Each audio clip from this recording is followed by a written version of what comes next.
I feel humbled to be able to add much to what's been said, so I'm not going to throw out statistics, but I will tell you we did have a great opportunity this summer.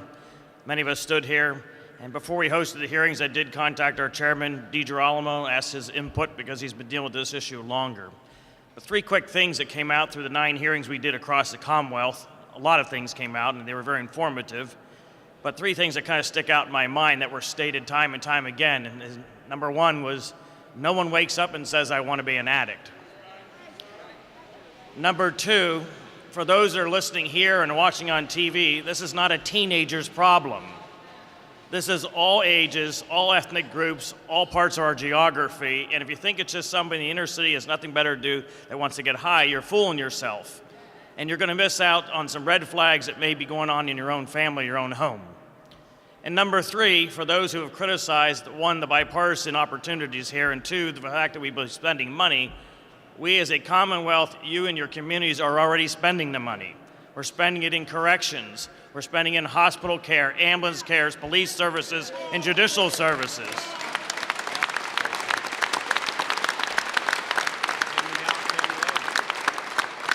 And I'll be the first to admit I'm not one that wants to spend a lot of money. But at the end of the day, I want to spend smart money. I want to spend it efficiently.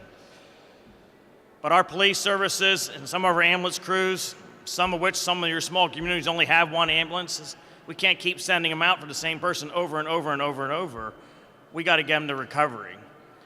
The one thing that really spoke out to me, as I've stood here as the chairman of the Cancer Caucus, is this is preventable. A lot of the other issues we stand before you aren't necessarily preventable, but we deal with them after they happen. And the last thing I'm going to say, because I know time is of the essence, I would like to thank some of the testifiers, and I'm not going to name them, but we did have 2 specific things that spoke out in my mind. I've seen a paradigm shift already just from the hearings to where we are today in the medical community, some of which are openly saying, you know what, we're part of the problem. So anyone thinks it's the legislature or the governor magically going to wave a wand and make this go away, it's not going to go away. This is a community issue. You in the media, thank you for being here because you have an intricate role to share the message.